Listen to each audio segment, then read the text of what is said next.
Welcome back YouTube channel. ಎಲ್ಲ ಹೇಗಿದ್ದೀರಾ? ಚೆನ್ನಾಗಿದ್ದೀರಾ ಅಂತ ಭಾವಿಸ್ತಾ ನಾನು ಚೆನ್ನಾಗಿದ್ದೀನಿ. ಸೊ ಇವತ್ತಿನ ನೋಡ್ಬೋದು ಏನಪ್ಪ ಇದು ಇಷ್ಟೊಂದು ನಟ ಹಾಕೊಂಡು ಕೂತಿದ್ದಾಳೆ ಅಂದ್ಕೊಂಡಿದ್ದೀರಾ. ಶ್ರಾವಣಕ್ಕೆ ನಿಮಗೆ ಗೊತ್ತಲ್ಲ, ನಾವು ಶ್ರಾವಣ ಮಾಡ್ತಾ ಇದ್ದೀವಿ ಅಂತ ನಿಮಗೆ ಆಲ್ರೆಡಿ ಗೊತ್ತಿದೆ. ಮನೆ ಕ್ಲೀನಿಂಗ್ ಎಲ್ಲ ಹಬ್ಬಕ್ಕೆ ಎಲ್ಲ ಮತ್ತೆ ವರಲಕ್ಷ್ಮಿ ಹಬ್ಬಕ್ಕೆ. ಸೊ ಎಲ್ಲದಕ್ಕೂ ಟೋಟಲಿ ನಾನು ಒಂದು ತಿಂಗಳಿಗಾಗೋಗಿ ಸಾಮಾನು ತರಿಸಿರೋದು. ಒಂದು ತಿಂಗಳಿಗಾಗೋಂಗೆ ಎಷ್ಟು ಇಲ್ಲ ಅಂದರೆ 34 ಐಟಮ್ಸ್ ತರಿಸಿದ್ದೀನಿ. ಎಷ್ಟು ಅತಿ ಹೆಚ್ಚಾಗೋಲ್ಲ, ಅತಿ ಕಡಿಮೆ ಆಗೋಲ್ಲ. ಒಂದು ತಿಂಗಳಿಗೆ ಮೇಂಟೈನ್ ಮಾಡ್ಬೋದಪ್ಪ ಅಂದರೆ ನಾವಿರೋದು 5 ಜನಕ್ಕೆ ಇದಕ್ಕಿಂತ ಜಾಸ್ತಿನೇ 1.5 ತಿಂಗಳು 2 ತಿಂಗಳು ನಾನು ಮಾಡ್ತೀನಿ. ಯಾಕೆಂದರೆ ನಾನಷ್ಟು ಎಲ್ಲದರಲ್ಲೂ ಸೌಸಿ ಮಾಡ್ತೀನಿ. ಹೇಳೋದು ಮಿಡಿಲ್ ಕ್ಲಾಸ್ ಫ್ಯಾಮಿಲಿಲಿ ಇರಬೇಕು ಅಂತಂದರೆ ಮಿಡಿಲ್ ಕ್ಲಾಸ್ ಫ್ಯಾಮಿಲಿಲಿ ಈ ಥರ ಸಾಮಾನು ತೊಗೊಂಡು ಅಂದರೆ ನಾವೇನು ದೊಡ್ಡ ಶೋರೂಮ್ಗೆ ಹೋಗಿ ಒಳ್ಳೊಳ್ಳೆ ಕ್ವಾಲಿಟಿ ಅಂದರೆ ಎಲ್ಲ ಒಂದೇ ಥರ ಇರುತ್ತೆ. ಬಟ್ ಕ್ವಾಲಿಟಿ ಅಂತ ಕೊಡ್ತಾರೆ, ಪ್ಯಾಕ್ ಮಾಡಿರ್ತಾರೆ. ಅದು ಪ್ಯಾಕಿಂಗ್ ಬೇರೆ ಸ್ಟೈಲ್ ಇರುತ್ತೆ ಅಷ್ಟೇ. ಅದೇ ಫುಡ್ ಇರುತ್ತೆ, ಅದಂತೂ ಖಚಿತ ಅಂತ ಹೇಳ್ಬೋದು. ನಾವು ಲೋಕಲಲ್ಲಿ ತೊಗೊಳ್ಳುವಂಥದ್ದು. ಲೋಕಲಲ್ಲಿ ಎಷ್ಟು ಪ್ರೈಸ್ ಇದೆ, ಎಷ್ಟು ಸಾಮಾನು, ಇದಕ್ಕೆಲ್ಲ ಎಷ್ಟು ಸಾಮಾನು ಅಂತ ನಿಮ್ಮ ಜೊತೆ ಶೇರ್ ಮಾಡ್ಕೊತಾ ಇದ್ದೀನಿ. ಯಾರೆಲ್ಲ ಮಿಡಿಲ್ ಕ್ಲಾಸ್ ಫ್ಯಾಮಿಲಿಲಿ ಈ ಥರ ಎಲ್ಲ ಮೇಂಟೈನ್ ಮಾಡ್ತೀರಾ, ಮತ್ತು ಸಾಮಾನು ಇರ್ಬೋದು, ಎಲ್ಲ ಲೆಕ್ಕ ಹಾಕೋದು, ಎಲ್ಲನೂ ಮಾಡೋದು, ಪ್ರತಿಯೊಂದು ಅದನ್ನು ಕಮೆಂಟ್ ಮಾಡಿ. ನಾನು ನಿಮಗೆ ಎಷ್ಟಾಗುತ್ತೋ ಅಷ್ಟು ನನ್ನ ಜೊತೆ ಶೇರ್ ಮಾಡ್ಕೊತಾ ಇದ್ದೀನಿ. ಇಲ್ಲಾಂದರೆ ಇದು 34 ಐಟಮ್ಸ್ ಇದೆ. ಸೊ ನಮಗೆ ಈಗ ಸಂದರ್ಭಕ್ಕೆ, ಹಬ್ಬಕ್ಕೆ ಮತ್ತು ಶ್ರಾವಣಕ್ಕೆ ಬೇಕಾಗಿರುವಂಥ ಐಟಮ್ಸ್ಗಳು ಮಾತ್ರ ನಾನು ಕೌಂಟ್ ಮಾಡ್ತಾ ಇರೋದು. ತೊಗೊಂಡಿರೋದು ಹೆಚ್ಚಿಗೆ ಏನು ಡೈಲಿ ಯೂಸ್ ಮಾಡುವಂಥದ್ದಕ್ಕೆ, ಡೈಲಿ ಮನೇಲಿ ಏನು ಸಣ್ಣ ಪುಟ್ಟವಕ್ಕೆಲ್ಲ ಯೂಸ್ ಮಾಡ್ತೀವಲ್ಲ ಅದಕ್ಕೆ ಮಾತ್ರ ನಾನು ಯೂಸ್ ಮಾಡ್ತಾ ಇರೋದು, ತೊಗೊಂಡಿರೋದು, ಬರ್ದಿರೋದು ಅಷ್ಟೇ. ಇದಕ್ಕೆ ಬಿಟ್ಟು ಏನು ಎಲ್ಲ ಕಾಸ್ಟ್ಲಿ ಏನಿಲ್ಲ. ಮಾಮೂಲಿ ನಾರ್ಮಲಾಗಿ ಏನೇನು ಬೇಕು ಅದನ್ನು ತೊಗೊಂಡಿರೋದು. ಸೊ ನಿಮ್ಮ ಜೊತೆ ಬೇಗ ಪಟ್ಪಡ ಅಂತ ಹೇಳ್ತೀನಿ, ಹೇಳೆಲ್ಲ ಶೇರ್ ಮಾಡ್ತೀನಿ. ಸೊ ನಾನು ಅವರೆಕಾಳು ನೋಡಿ, ಅವರೆಕಾಳು 1 kg ತೊಗೊಂಡಿದ್ದೀನಿ. ಅದಕ್ಕೆ 100 ರೂಪಾಯಿ ಹಾಕಿದ್ದಾರೆ. ಲೋಕಲಲ್ಲಿ ಲೋಕಲಲ್ಲಿ ತೊಗೊಂಡಿರೋದು ನಾವು. ಅಂದರೆ ಓವರಾಗಿ ದೊಡ್ಡ ಶೋರೂಮ್ಗಳಲ್ಲಿ ತೊಗೊಳಕ್ಕೆ ಹೋಗಲ್ಲ. ಅವರೆಕಾಳು 1 kg 100 ರೂಪಾಯಿ ಹಾಕಿದ್ದಾರೆ. ಹೆಸರು ಕಾಳಿಗೆ 120 ರೂಪಾಯಿ. ಈ ಹೆಸರು ಕಾಳಿಗೆ 120 ರೂಪಾಯಿ ಹಾಕಿದ್ದಾರೆ. ಕಡಲೆಬೇಳೆಗೆ 180 ರೂಪಾಯಿ. ಇದು ಕಡಲೆಬೇಳೆ ನಾನು 2 kg ಬಂದಿದ್ದೀನಿ. ಕಡಲೆಬೇಳೆಗೆ 180 ರೂಪಾಯಿ ಹಾಕಿದ್ದಾರೆ. ಮತ್ತು ತೊಗರಿಬೇಳೆಗೆ 200 ರೂಪಾಯಿ. ಅಲ್ಲಿಗೆ 1 kg ತೊಗರಿಬೇಳೆ 100 ರೂಪಾಯಿ ಲೆಕ್ಕ ಹಾಕ್ಕೊಳ್ಳಿ. ನೀವೇ ಲೆಕ್ಕ ಹಾಕ್ಕೊಳ್ಳಿ. ಯಾಕೆ ಇಷ್ಟು ಎಲ್ಲ ಲೆಕ್ಕ ಹೇಳ್ತಾ ಇದ್ದೀನಿ, ಲಾಸ್ಟಲ್ಲಿ ಹೇಳ್ತೀನಿ ನಿಮಗೆ. ತೊಗರಿಬೇಳೆಗೆ 2 kgಗೆ 200 ರೂಪಾಯಿ. ಮತ್ತು ಕಡಲೆ ಬೀಜಗೆ ಎಷ್ಟು 1 kgಗೆ 170 ರೂಪಾಯಿ ಬರೋಬ್ಬರಿ. ಈಗ ಕಮ್ಮಿ ಆಗಿದೆ, 200 ರೂಪಾಯಿ ಇತ್ತು kg, ಇದು 30 ರೂಪಾಯಿ ಕಮ್ಮಿ ಆಗಿದೆ. ಮತ್ತು ಅವಲಕ್ಕಿಗೆ 1 kgಗೆ 55 ರೂಪಾಯಿ. ಪರವಾಗಿಲ್ಲ, ಇದೇ ಬೆಟರ್ ಅಂತ ಹೇಳ್ಬೋದು. 55 ರೂಪಾಯಿ. ಬನ್ಸಿ ರವೆ 1 kg 60 ರೂಪಾಯಿ ಇಲ್ಲಿದೆ. ಸೊ ಬನ್ಸಿ ರವೆ, ದಪ್ಪ ರವೆ, ಸಣ್ಣ ರವೆ 3 ಬರ್ದಿದ್ದೀನಿ. 1 kg ಬರ್ತಿದ್ದೀನಿ. 3 60 ರೂಪಾಯಿ. ಪರವಾಗಿಲ್ಲ, ಓಕೆನಾ. ದಪ್ಪ ಉಪ್ಪು 1 ಪ್ಯಾಕೆಟ್ ಬಂದು 20 ರೂಪಾಯಿ. ಇದು ಒಂದು ಕಾಲದಲ್ಲಿ ನಾನು ತೊಗೊಬರ್ತಿದ್ದಲ್ಲ 2 ರೂಪಾಯಿ 3 ರೂಪಾಯಿ ಇತ್ತು ಉಪ್ಪಿನ ಪಾಟ. ನಾವು ನಮ್ಮ ಯಶು ಅಂತ ಟೈಮಲ್ಲಿ ನಾವು ತರ್ತಿದ್ದಾಗ ಅಂಗಡೀಲಿ 2 ರೂಪಾಯಿ 3 ರೂಪಾಯಿ ಹಿಂಗಿತ್ತು. ಇದು 1 ಪ್ಯಾಕೆಟ್ ಉಪ್ಪಿನ ಪಾಟ 20 ರೂಪಾಯಿ ಹಾಕ್ಕೊಂಡು ನಾನು 3 ತರ್ತಿದ್ದೆ. ಅದರಿಂದ ಕಡಲೆ ಹಿಟ್ಟು 1 kg 110 ರೂಪಾಯಿ. ಇವೆಲ್ಲ ದಿನನಿತ್ಯ ಬೇಕೇ ಬೇಕು. ಯಾಕೆಂದರೆ ಈಗ ಯಾರು ನೆಂಟರು ಬಂದರೆ, ಯಾರಾದರೂ ಸಣ್ಣ ಎಷ್ಟು ಬಂದರೆ ನಾವೇ ತಿನ್ನಲ್ಲ ಅನ್ನೋರು ಬೇಕಾಗಿರೋದೇ ಕಡಲೆ ಹಿಟ್ಟು. ಯಾಕೆಂದರೆ ಬಜ್ಜಿನೋ, ಬೋಂಡನೋ, ಪಕೋಡನೋ, ಇನ್ನೊಂದೇನೋ ಪ್ರತಿಯೊಂದು ಮಾಡೋಕ್ಕೆ ಅಂದರೆ ಕಡಲೆ ಹಿಟ್ಟು ಬೇಕೇ ಬೇಕು. ಸೊ ಹಾಗಾಗಿ ಅದು ರೇಟ್ ಜಾಸ್ತಿ ಆಗಿದೆ. ಕಡಲೆ ಹಿಟ್ಟು 110 ರೂಪಾಯಿ. ಮೈದಾ ಹಿಟ್ಟು 55 ರೂಪಾಯಿ. ಅದೇನೋ ಕಮ್ಮಿ ಬಿಡಿ. ಸಕ್ಕರೆ 5 kgಗೆ 275 ರೂಪಾಯಿ. ಅಲ್ಲಿಗೆ 1 kg ಸಕ್ಕರೆ 75 ಅಲ್ಲ, ಜಾಸ್ತಿ ಇಷ್ಟ. 1 kg ನಾವು ಹೊರ ತಂದಾಗ 1 kg ಸಕ್ಕರೆ ಅಲ್ಲೇ ಹೊರ ತಂದಾಗ 55-60 ಬಿಡಿ. 5 kg ಸಕ್ಕರೆ ತಗೊಂಡಿದ್ದೆ. ಸೊ ಟೀ ಪುಡಿ ಅರ್ಧ kgಗೆ 350 ರೂಪಾಯಿ. ಇದು ನನಗೆ ಇಷ್ಟ ಹೇಳಬೇಕು ಅಂದರೆ ನಾನು ಜಾಸ್ತಿ ಟೀನೇ ಯೂಸ್ ಮಾಡೋದು. ಹಂಗಾಗಿ ನನಗೆ 15 ದಿವಸಕ್ಕೆ ಬರೋದು. ಅಲ್ಲಿಗೆ 350 ರೂಪಾಯಿ. 350 ರೂಪಾಯಿ ಅರ್ಧ kgಗೆ. ಮತ್ತು ಬೆಲ್ಲ 3 kg ಬರ್ತಿದೆ. ಹಬ್ಬಕ್ಕೆಲ್ಲ ಬೇಕಲ್ಲ ಅಂತ. ಎಷ್ಟಾಗಿದೆ 3 kgಗೆ ಅಂತಂದರೆ 180 ರೂಪಾಯಿ. ಅಲ್ಲಿಗೆ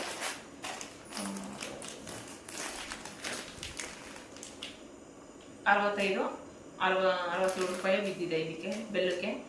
ಸಾಸಿವೆ 100 ಗ್ರಾಮ್ 15 ರೂಪಾಯಿ. ಶಾವಿಗೆ 50 ರೂಪಾಯಿ. ಇಷ್ಟು 1 ಪ್ಯಾಕೆಟ್ ಅರ್ಧ kg ಶಾವಿಗೆ ಇದೆ. ಅರ್ಧ kg ಶಾವಿಗೆಗೆ 50 ರೂಪಾಯಿ ಬರ್ತಿದ್ದಾರೆ. ದ್ರಾಕ್ಷಿ ಗೋಡಂಬಿ 200 ಗ್ರಾಮ್ಗೆ ಅದು 50 ರೂಪಾಯಿ ಬರ್ತಿದ್ದಾರೆ. ಶ್ಯಾಂಪು 3 ಸರ ಬರ್ತೀನಿ, ಅದಕ್ಕೆ 45 ರೂಪಾಯಿ ಬರ್ತಿದ್ದಾರೆ. ಶಾಂಪುಗೆ 45 ರೂಪಾಯಿ ಬರ್ತಿದ್ದಾರೆ 3 ಸರ. ಅಲ್ಲಿಗೆ ಒಂದು ಸರದಲ್ಲಿ ಯಾಕಂದ್ರೆ ನಾನು ಇದನ್ನೇ ಜಾಸ್ತಿ ಯೂಸ್ ಮಾಡ್ತೀನಿ, ಕ್ಲಿನಿಕ್ ಪ್ಲಸ್ ಯೂಸ್ ಮಾಡೋದು. 12, 13 ಇರಬೇಕು, 45 ಬರ್ತಿದ್ದಾರೆ ಲೆಕ್ಕ. 1 ರೂಪಾಯಿ ಒಂದು ಶಾಂಪು ಅಂತಾನೆ ಲೆಕ್ಕ, 1 ರೂಪಾಯಿ ಒಂದು ಶಾಂಪು ಅಂತಾನೆ ಲೆಕ್ಕ. ಹಂಗಾಗಿ ಒಂದು ಸರದಲ್ಲಿ ಎಷ್ಟು ಬರುತ್ತೋ ಅಷ್ಟು ಕೊಟ್ಟಿದ್ದಾರೆ. 3 ಸರ ಬರ್ತಿದೆ. ನಾನು ವಿಮ್ 20 ರೂಪಾಯಿ, 10 ರೂಪಾಯಿ 10 ರೂಪಾಯಿ 2 ವಿಮ್ ಬರ್ತಿದ್ದಾರೆ. ಈ 20 ರೂಪಾಯಿ ಹಾಕೊಂಡಿದ್ದಾರೆ. ಆಮೇಲೆ ಮೈಸೂರು ಸ್ಯಾಂಡಲ್ ಸೋಪು 2 ಬರ್ತಿದೆ. ಒಂದು ಸೋಪು ಬಂದು 76 ರೂಪಾಯಿ. ಫಸ್ಟ್ ನಾವಿದ್ದಾಗ 35, ನಾವು ಅಂದರೆ ನಾವು ಅಂಗಡಿಗೆ ಹೋಗಿ ಚಿಕ್ಕ ಮಕ್ಕಳಿದ್ದಾಗ ತಪ್ಪಿದ್ದಾಗ 35, 25 ಈ ಥರ ಇತ್ತು. ಈಗ 164 ರೂಪಾಯಿ 2 ಸೋಪ್ ಇದ್ದ. ಅಲ್ಲಿಗೆ 76 ರೂಪಾಯಿ ಒಂದು ಸೋಪ್. ಕೋಲ್ಗೇಟು ನಾನು 100 ಗ್ರಾಮ್ ತರಿಸಿದೆ. ಯಾಕೆ ಅಂತಂದರೆ ನನ್ನ ಮಕ್ಕಳುಗಳು ಸ್ವಲ್ಪ ತೀಟೆ ಜಾಸ್ತಿ ಯೂಸ್ ಮಾಡೋದು, ವೇಸ್ಟ್ ಮಾಡೋದಂಗೆಲ್ಲ ಮಾಡ್ತಾರೆ. ಹಂಗಾಗಿ 100 ಗ್ರಾಮ್ ತರಿಸಿದೆ. ಅದು ಸ್ವಲ್ಪ ಅಂದ್ರೆ ಹಾಕೋಬೋದು ನನ್ನ ಲೆಕ್ಕಾಚಾರಕ್ಕೆ. 142 ರೂಪಾಯಿ 100 ಗ್ರಾಮ್ಗೆ, ಅಂದರೆ 2. ಅಲ್ಲಿಗೆ 72 ಆಧಾರ ಬಿದ್ದಿದೆ. ಸೊ ಇನ್ನು ಫೇರ್ ಆ್ಯಂಡ್ ಲವ್ಲಿ ಅವೆಲ್ಲನೂ ನಾನು ನಿಜ ನನಗೆ ಮುಖಕ್ಕೆ ಫೇಶಿಯಲ್ ಆ ಥರ ಈಗೆಲ್ಲ ಬಂದಿದ್ದೆಲ್ಲ ಆ ಥರ ಏನು ಯೂಸ್ ಮಾಡಲ್ಲ. ಲ್ಯಾಕ್ಮಿ ಪೌಡರ್ ಮತ್ತು ಫೇರ್ ಆ್ಯಂಡ್ ಲವ್ಲಿ ನನ್ನ ಮಗಳು ಅಷ್ಟೇ ಯೂಸ್ ಮಾಡೋದು, ಯಾರೂ ಹಂಗೆ ಯೂಸ್ ಮಾಡಲ್ಲ. ಅದನ್ನು ನಾನು ದೊಡ್ಡದನ್ನ ತರಿಸಿದ್ದೆ. ಇದು ಯಾಕೆ ತರಿಸ್ತೀನಿ ಗೊತ್ತಾ, ಇವರು ನನ್ನ ಮಕ್ಕಳು ಏನು ಮಾಡ್ತಾರೆ, ಹಾಕುವಾಗ ವೇಸ್ಟ್ ಮಾಡಿ ಕ್ಯಾಪ್ ಬಿಚ್ಚೋದು ಅದೆಲ್ಲ ಮಾಡ್ತಾರೆ. ಇದು ಒಂದೊಂದೇ ಇದ್ರೆ ಯೂಸ್ ಆಗುತ್ತೆ. ಸ್ವಲ್ಪ ಹಾಕೋತಾರೆ. ಆಯಿಲ್ ಮೇಲೆ ನಾನು ತರಿಸೋದು. ಫಸ್ಟು ನಾನು ದೊಡ್ಡದು ತರಿಸ್ತಾ ಇರೋದು ದೊಡ್ಡದ. ಈಗ ಇವರೆಲ್ಲ ವೇಸ್ಟ್ ಮಾಡ್ತಾರೆ ಅನ್ನೋ ಸಂಖ್ಯೆಗೆ ಹೊಟ್ಟೆವರಿಗೆ ಈ ಥರದ್ದು ತರಿಸ್ತಾ ಇರ್ತೀನಿ. ಯೂಸ್ ಆಗುತ್ತೆ. ಆಮೇಲೆ ದೊಡ್ಡವ್ರದ್ದು ನಾವು ಇಷ್ಟ ಬಂದು ತಗೋಬೋದು. ಅದೇ ನಾವು ಈಗ ಫಸ್ಟ್ ಎಷ್ಟು 5 ರೂಪಾಯಿ ಇತ್ತು, ಈಗ ಬಂದು ಎಷ್ಟು 90 ರೂಪಾಯಿ ಹಾಕಿದ್ದಾರೆ. ಅಂದರೆ ಅಲ್ಲಿಗೆ ಅದು 8 ರೂಪಾಯಿ 9 ರೂಪಾಯಿ ಬಿದ್ದಿದೆ ಒಂದು. ಸೊ ಎಣ್ಣೆ ಸನ್ಫ್ಯೂರು 5 kg ಬಂದಿದೆ. ಸನ್ಫ್ಯೂರ್ ಎಣ್ಣೆ ಬಂದಿದೆ, ಅದು 920 ರೂಪಾಯಿ. ಅದೇ ಹೈಯೆಸ್ಟು ಎಣ್ಣೆ. ಅಲ್ಲಿಗೆ ಒಂದು ಪ್ಯಾಕೆಟ್ ಎಣ್ಣೆ ಬಂದು 125-30 ಬಂದಿದೆ.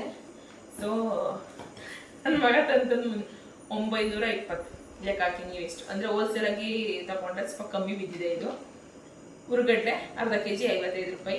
ಪುಳಿಯೋಗರೆ ಪ್ಯಾಕೆಟ್ ಅಂದರೆ ಇದನ್ನೆಲ್ಲ ನಾನು ಮನೇಲೆ ಮಾಡ್ಕೊಬೇಕು. ಬಟ್ ಎಮರ್ಜೆನ್ಸಿಗೆ ಈಗ ಎಲ್ಲ ಆಗಲ್ಲ. ಈಗ ಒಂದು ತಿಂಗಳವರೆಗೂ ನನ್ನ ಹತ್ರ ತಳ್ಳೋಕ್ಕಾಗಲ್ಲ, ಇದೆಲ್ಲ ಮಾಡೋಕ್ಕೆ ಟೈಮ್ ಇಲ್ಲ ಅಂತ ಹೇಳಿ ನಾನು ಈ ಪುಳಿಯೋಗರೆ ಪ್ಯಾಕೆಟನ್ನು ತರಿಸಿದ್ದೀನಿ ಎಮರ್ಜೆನ್ಸಿಗೆ ಇರಲಿ ಅಂತ. ಅವೆಲ್ಲ 73 ರೂಪಾಯಿ. ಪುಳಿಯೋಗರೆ ಪ್ಯಾಕೆಟ್ 73 ರೂಪಾಯಿ 100 ಗ್ರಾಮ್ ಲೆಕ್ಕ ಹಾಕಿ ನೀವೇ. ಬಿಸಿಬೇಳೆ ಬಾತು 83 ರೂಪಾಯಿ 100 ಗ್ರಾಮ್, 83 ರೂಪಾಯಿ ಅವರು ಹಾಕಿರೋದು.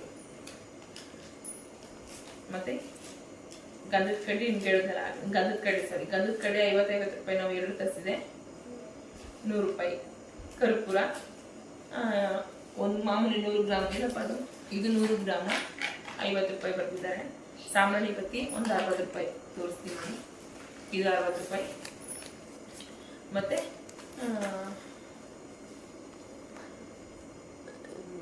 ಇನ್ನೇನು ಪುಡಿ ನಮ್ಮ ಮನೆಯವರು ಬರೆದಿರೋದು ಇಂಗ್ಲೀಷ್ ಅರ್ಥ ಆಗೋದಿಲ್ಲ. ಏಲಕ್ಕಿ 200 ಗ್ರಾಮು, ಇದು 100 ರೂಪಾಯಿ. 100 ಗ್ರಾಮ್ಗೆ 100 ರೂಪಾಯಿ ಪಕ್ಕ. ಆಮೇಲೆ ಇದೇನೋ ಬರೆದಿದ್ದಾರೆ. ಸೊ ಇನ್ನೊಂದು ಐಟಮ್ಸ್ ಏನಿದೆ ಅಂತ ತೋರಿಸಿದ್ದೀನಿ. ದ್ರಾಕ್ಷಿ ಗೋಡಂಬಿ 100 ಗ್ರಾಮ್ ಅದನ್ನು ಹೇಳಿದ್ದೀನಿ. ಸಬೀನ ಪುಡಿನೇ ಹಾಕಿಲ್ಲ ಚಿನ್ನು, ಸಬೀನ ಪುಡಿ ಹಾಕಿಲ್ಲ ಅವರು. ನೋಡಿ ಹಿಂಗೆ ಎಲ್ಲ ಹಾಕಿದ್ದಾರೆ, ಇದ್ರಲ್ಲಿ ಸಬೀನ ಪುಡಿ ಇಲ್ಲ. ಟೋಟಲಿ ನೀವಿಗೆ ಎಷ್ಟಿರ್ಬೋದು ಅಂತ ಗೆಸ್ ಮಾಡಿದ್ದೀರಾ? ಇಷ್ಟು ಸಾಮಾನಿಗೆ 34 ಸಾಮಾನಲ್ಲಿ ಒಂದು ಸಾಮಾನು ಕೊಟ್ಟಿಲ್ಲ, ಯಾವುದು ಸಬೀನ ಪುಡಿ ಕೊಟ್ಟಿಲ್ಲ. ಅದರಲ್ಲಿ ಎಷ್ಟಾಗಿದೆ ಅಂತ ಅಂದ್ಕೊಂಡಿದ್ದೀರಾ? ಬರೋಬ್ಬರಿ 7,000 ಇಲ್ಲಿದೆ. 7,000 ಆಗಿದೆ. 7,000 ಲೆಕ್ಕ ಹಾಕ್ತೀನಿ. ಇಷ್ಟು ಸಾಮಾನಿಗೆ 7,000 ದುಡ್ಡ ಕೊಟ್ಟು ಮಿಡಲ್ ಕ್ಲಾಸ್ ಫ್ಯಾಮಿಲಿಯವರು ತಿಂಗಳೆಲ್ಲ ಸಂಸಾರ ಮಾಡಬೇಕು. ನೀವು ಈಗ ನಾನು ಏಕೆಂದರೆ ಇದೆಲ್ಲ ಯಾಕೆ ಹೇಳ್ತಾ ಇದ್ದೀನಿ ಅಂದರೆ, ನಾವು ಗಾರ್ಮೆಂಟ್ಸಲ್ಲಿ ಕೆಲಸ ಮಾಡಿ ಗಾರ್ಮೆಂಟ್ಸ್ ರಬ್ಬ ಅಂದ್ರೆ 15,000 ಕೊಡ್ತಾರೆ. 15,000 ಒಳಗಡೆ ಹೊರತು ಮೇಲೆ ಕೊಟ್ಟು ಹೋಗಲ್ಲ. ಇನ್ನೂ ಸರ್ವಿಸ್ ಮಾಡಿರೋರಿಗೆ ಮೇಲ್ ಜಾಸ್ತಿ ಕೊಡ್ತಾರೆ. ಯಾಕೆಂದರೆ ನನಗೂ ಆ ಅನುಭವ ನಾನು ಹೇಳ್ತಾ ಇದ್ದೀನಿ. ನಾನು ಇಲ್ಲ 15 ವರ್ಷ ಗಾರ್ಮೆಂಟ್ಸಲ್ಲಿ ಕೆಲಸ ಮಾಡ್ತಾರೋ ಆ ಅನುಭವ ಕೇಳ್ತಾ ಇದ್ದೀನಿ. ಅದರಲ್ಲಿ ಈಗ ಕೆಲವ್ರಿಗೆ ಇಲ್ಲಿಂದ ಹಳ್ಳಿ ಕಡೆ ಇನ್ನು ಹಳ್ಳಿಲಿ ಇರೋದಕ್ಕೆ ಇಷ್ಟು, ಹಳ್ಳಿಯಿಂದ ಸಿಟಿಗೆ ಹೋಗಿರೋರು ಅದರಲ್ಲಿ ಜೀವನ ಮಾಡ್ತಾ ಇರೋರು ಒಂದು ಎಲ್ಲನೂ ಇದರಲ್ಲೇ ಕೊಂಡ್ಬೇಕು, ಅವ್ರ ಸಂಬಳದಲ್ಲೇ ಕೊಂಡ್ಬೇಕು ಅಂತಿರುತ್ತೆ, ಮನೆ ಬಾಡಿಗೆ ಕಟ್ಟಬೇಕು ಅಂತಿರುತ್ತೆ, ನೀರು ಬಿಲ್ಲು, ಕರೆಂಟ್ ಬಿಲ್ಲು, ಅವರ ಸೌಕರ್ಯ, ಮತ್ತು ಅವ್ರ ಹುಷಾರಿಲ್ಲ ಅಂದಾಗ ಆಸ್ಪತ್ರೆ, ಸಾಮಾನು, ಈಗ ಮಿನಿಮಮ್ ಬೇಕೇ ಬೇಕು. ಈಗ ಮಕ್ಕಳು ಮನೆಯಲ್ಲಿ ಏನು ಕುಡಿಯೋಕೆ ಬೇಕು ಅಂದರೆ ಕಡಿಮೆ ಒಗ್ಗರಣೆಗೆ ಹಾಕಲೇಬೇಕು. ಈಗ ಅವರೆಕಾಳು ಈಗ ಇದೆಲ್ಲ ಸಿಂಪಲ್ಲು, ಏನು ಜಾಸ್ತಿ ಐಟಮ್ಸ್ ಏನು ಅಂದರೆ ಡೈಲಿ ಮಾಡುವಂಥ ಅಡುಗೆಗಳಿವೆಲ್ಲ, ಇವೆಲ್ಲ ಡೈಲಿ ಈ ಕಡಲೆಕಾಳು ಇವೆಲ್ಲ ಡೈಲಿ ಹೇಗೆ ಎಷ್ಟೆಷ್ಟು ಬೇಕೋ ಅಷ್ಟೆಷ್ಟು ತಗೊಂಡಿರೋದು ನಾನು ಮನೆಗೆ ಎಮರ್ಜೆನ್ಸಿಗೆ ಅಂತ. ಇಷ್ಟು ಮೇಂಟೆನೆನ್ಸ್ಗೆ ನನಗೆ ಅವಾಗ ಅನ್ಸುತ್ತೆ ಒಂದ್ಸತಿ ಹೆಂಗೆ ಈಗ ಆರಾಮಾಗಿ ನಿಜ ಇಲ್ಲ ನಿಜ ನೀವು ಏನಾದ್ರು ನಂಬ್ತಿರೋ ನಂಬರ್ ಹೋಗೋತಿಲ್ಲ. ನಾರ್ಮಲ್ ಆಗಿ ಅಂದರೆ middle class low class family ಇರ್ತಾರಲ್ಲ ಅಂಥವ್ರಿಗೆ ಯೋಚನೆ ಇರಲ್ಲ, ಅಯ್ಯೊಬ್ರು ಆದಂಗಾಗುತ್ತೆ ಓದಂಗೆ ಹೋಗುತ್ತೆ ಹೆಂಗೋ ಜೀವನ ನಡೆಯುತ್ತೆ ಅಂತ ನೆಮ್ಮದಿಯಾಗಿರ್ತಾರೆ. ಅವಾಗ ನಮಗೂ ಅದು ಅನುಭವ, ಯಾಕಂದ್ರೆ ನಮಗೂ ಇದೆಲ್ಲ ಅನುಭವ ಆಗಿ ಅವಾಗ ನಿಮ್ಗೆ ಇಷ್ಟು ಖುಷಿಯಾಗಿದೆ, ದುಡ್ಡಿಲ್ಲ ಅನ್ನೋದನ್ನು ಬಿಟ್ಟರೆ ಏನೂ ಇಲ್ಲ, ತುಂಬ ಖುಷಿಯಾಗಿರ್ತಿದ್ದು. ಬಟ್ ಈಗ ಅಂತ ಬೆಳಿಕೋವಾಗ ಮಿಡಲ್ ಕ್ಲಾಸ್ ನಾವು ಮಧ್ಯಮ ವರ್ಗಕ್ಕೆ ಬರ್ತೀವ, ಆವಾಗ ಈಗ ಏನಾದ್ರು ಒಂದು ತಂದಿಲ್ಲ ಅಂದರೆ ಅಯ್ಯೋ ಅವ್ರು ಏನಾರು ಅನ್ಕೋಬಿಡ್ತಾರೇನೋ, ಇದಿರಬೇಕು ಇವ್ರು ಏನಾರು ಅನ್ಕೋಬಿಡ್ತಾರೆ, ಅದು ಸರ್ವೇ ಸಾಮಾನ್ಯ.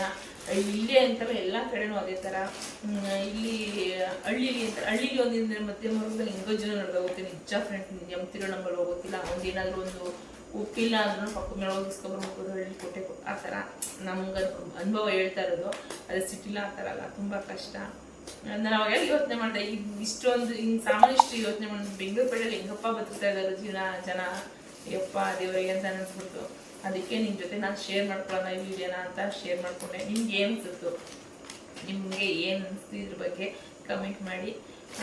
ಯಾಕೆ ಇದನ್ನು ಶೇರ್ ಮಾಡ್ಕೋಬೇಕಾ ಏನು ಇರ್ತಾ ಅಂತ ಅನಿಸಿದ್ರೆ ಕೇಳಿದ್ರೆ ಒಂದೇ ಉದಾಹರಣೆ, ಈ ಹಂತದಿಂದ ನಾನು ಲೋ ಕ್ಲಾಸ್ ಆ ಹಂತದಿಂದ ಈ ಹಂತಕ್ಕೆ ಬಂದಿದ್ದೀನಿ ಅಲ್ವಾ, ಅವಾಗ ಅನ್ಸೋದು ಒಂದೇ ಮಾತು, ಅವಾಗ ಇಷ್ಟು ನೆಮ್ಮದಿಯಾಗಿದ್ದು, ಇವಾಗ ಏನಪ್ಪ ಇಷ್ಟೊಂದು ಟೆನ್ಷನು, ಎಲ್ಲನೂ ಮಾಡಲೇಬೇಕು, ಜನಕ್ಕೋಸ್ಕರನೂ ಬದುಕಲೇಬೇಕು ಅನ್ನೋ ಒಂದು ಮೆಥಡು. ಆಮೇಲೆ ಇನ್ನೊಂದು ಏನಪ್ಪ ಅಂತಂದರೆ ಈ ನಾವು ತಿನ್ನೋ ಐಟಮ್ಸ್ ಎಲ್ಲ ಜಾಸ್ತಿ ಆಗ್ತಾ ಇರುತ್ತೆ. ತಿನ್ನೋದೇ ಅಂತಲ್ಲ, ನಾವು ಉಡೋ ಬಟ್ಟೆ ಇರ್ಬೋದು, ನಾವು ಏನೇ ಒಂದು ತಗೋಬೇಕು ಅಂದ್ರೆ ಒಬ್ಬ ಮನುಷ್ಯ ಏನಾದ್ರು ತಗೋಬೇಕು ಅಂದ್ರೆ ಅದೆಲ್ಲ ಏನೇ ತಗೋಬೇಕು ಅಂದ್ರೆ ಎಲ್ಲಾದ್ರೂ ಜಾಸ್ತಿ ಇರುತ್ತೆ.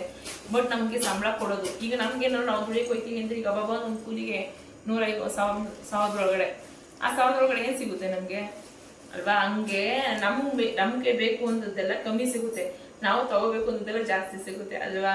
ಅದಕ್ಕೆ ಯೋಚನೆ ಮಾಡಿ ನಾನು ಇದನ್ನು ವಿಡಿಯೋ ಮಾಡಿದೆ. ಏನೋ ಬೇಜಾರಾಯಿತು, ಏನೋ ಇಷ್ಟು ಕಷ್ಟದಲ್ಲಿ ಜನ ಬದುಕ್ತಾ ಇದೀವಲ್ಲ ಅಂತ ನಮಗೆ ಫೀಲ್ ಆಯಿತು. ಅದಕ್ಕೆ ತಡಿಯಪ್ಪ ಇದೊಂದು ಇರಲಿ ವಿಡಿಯೋ ಅಂತ ಮಾಡಿದೆ. ನಿಮಗೆ ಇಷ್ಟ ಆದರೆ ಕಮೆಂಟ್ ಮಾಡಿ, ನಿಮ್ಗೆ ಯಾವ ಥರ ಇದ್ದೀರಾ, ಯಾವ ಥರ ನೀವು ಇದೇ ಥರ ಇರ್ತೀರಾ ಅಂತ ಕಮೆಂಟ್ ಮಾಡಿ. ಮತ್ತು ನಿಮಗೆ ಈ ವಿಡಿಯೋ ಇಷ್ಟ ಆದರೆ ಲೈಕ್ ಮಾಡಿ, ಶೇರ್ ಮಾಡಿ, ನನ್ನ ಚಾನಲ್ ಸಬ್ಸ್ಕ್ರೈಬ್ ಆಗಿ. ಮತ್ತು ಇನ್ನೊಂದು ಹೇಳಬೇಕು ಅಂತಂದರೆ ನಮ್ಮ ಮನೆಯವರು ಶ್ರಾವಣ ಇರೋದ್ರಿಂದ ಓದಾರ ಕೇಳೋದ್ರಿಂದ ಲೆಕ್ಕ ಹಾಕ್ತಾಳೆ ಅಂತಲ್ಲ, ಇದೇನು ಹೇಳ್ಬೇಕಂತ ಅವೆಲ್ಲ ಹೇಳ್ತೀನಿ. ಲೆಕ್ಕ ಹಾಕ್ತಾಳೆ ಅಂತಲ್ಲ, ಒಂದು ಮಿಡಲ್ ಕ್ಲಾಸ್ ನಮಗೆ ಎಲ್ಲ ಲೆಕ್ಕ ಹಾಕ್ಕೊಂಡೇ ಬರಬೇಕು, ಲೆಕ್ಕ ಹಾಕ್ಕೊಂಡು ಎಲ್ಲನೂ ಸೌಸಿ ಮಾಡಿದ್ರೇನೆ ಜೀವನ. ಈ ಓದೋಯ್ತದೆ ಬಂದರೂ ಬರ್ತದೆ ಅಂತ ಆಡ್ತಾರಲ್ಲ, ಇದು ಮಾಡುವ ಸಾಮಾನ್ಯ ಇವತ್ತು ತಂದಿದ್ದಾರೆ ತೊಗೊಂಡಿರೋದನ್ನು. ಅಂದರೆ ನನಗೆ ಸ್ವಲ್ಪ ದೇವ್ರಿಗೆ ಹೂವು ಇಷ್ಟ, ನನಗೆ ದೇವ್ರಿಗೆ ಹೂವು ಹೆಚ್ಚಾಗಬೇಕು ಅನ್ನೋ ಅದು ನನ್ನ ಯಾವಾಗಲೂ ಅಷ್ಟೇ, ಇನ್ನೂ ಫಂಕ್ಷನ್ ಮಾಡಿದ್ರೆ ದೇವ್ರಿಗೆ ಹೂವು ಹೆಚ್ಚಾಗಬೇಕು ಅನ್ನೋದು. ಇಷ್ಟಕ್ಕೆ ಬರೋಬ್ಬರಿ 500 ರೂಪಾಯಿ ಆಗಿದೆ, ಬರೋಬ್ಬರಿ 500 ರೂಪಾಯಿ ಆಗಿದೆ. ಇಷ್ಟು ಹೂಕ್ಕೆ 500 ರೂಪಾಯಿ ಆಗಿದೆ. ಅದೆಲ್ಲ ಲೆಕ್ಕ ಹೇಳಿಲ್ಲ ಅವ್ರು, ನಮಗೆ ಬಾಳೆಹಣ್ಣಿಗೆಲ್ಲ ಲೆಕ್ಕ ಹೇಳಿಲ್ಲ. ಇದಕ್ಕೆ ಇಷ್ಟು ಹೇಳಿದ್ರು 500 ರೂಪಾಯಿ ಆಯ್ತು ಇದಕ್ಕೆ ಅಂತ. ಹೀಗೆ ಎಲ್ಲರೂ ಲೆಕ್ಕ ಹಾಕ್ಕೊಂಡು ಎಲ್ಲರೂ ಸೌರಿಸ್ಕೊಂಡು ನಾಲ್ಕು ಜನಂತೆ ಬದುಕಬೇಕು ಅನ್ನೋದಿಗೆಲ್ಲ ತುಂಬ ಕಷ್ಟ. ಇನ್ನು 5 ಕ್ಲಾಸಲ್ಲವ್ರಿಗೆ ತಲೆ ಕೆಡಿಸ್ಕೊಳ್ಳಲ್ಲ, ಅಯ್ಯೋ ಬಿಡು ಇದೆಲ್ಲ ಈಗ ಈ ಗಂಟೆ ತರಿಸೋಷ್ಟು ಕೆಪಾಸಿಟಿ ಇರುತ್ತೆ, ದೇವ್ರು ಕೊಟ್ಟಿರ್ತಾನೆ. ಬಟ್ ಚೆನ್ನಾಗಿರ್ತೀವಿ ದೇವ್ರನ್ನ. ಇಲ್ಲಿ ಕೆಳಗಡೆ ಕಮ್ಮಿ ವರ್ಗದವ್ರಿಗೂ ಅಷ್ಟೇ ಹೇಳೋದು, ಲೋ ಕ್ಲಾಸ್ ಅವ್ರಿಗೂ ಒಂಥರ ನಿಂದಿ ಜೀವನ ಕೊಟ್ಟಿರ್ತಾನೆ. ಅಯ್ಯೋ ಬಿಡು ನಮ್ಗೆ ಯಾರು ಕೇಳೋರಿಲ್ಲ, ನಾವು ಇರೋದೇ ಹಿಂಗೆ, ನಮಗೆ ಹಿಂಗೆ ಆ ಥರ ಇರ್ತಾರೆ. ಅವ್ರು ಇನ್ನೂ ಖುಷಿಯಾಗಿರ್ತಾರೆ. ನಾನು ನಿಜ ಹೇಳಬೇಕು ಅಂದರೆ ಆ ಸ್ಥಾನ ನೋಡಿ ಬಂದಿರೋಳು ನಾನು. ನಮಗೊಂದು ಟೈಮಲ್ಲಿ ಆ ಥರ ಏನೊಂದು ಏನಿಲ್ಲ, ತಿನ್ನೋಕೆ ಊಟ ಇರಲಿಲ್ಲ, ಹೇಳ್ಕೊಬೇಕು, ತುಂಬ ಕಷ್ಟಪಟ್ಟಿದ್ದೀವಿ ನಾವು.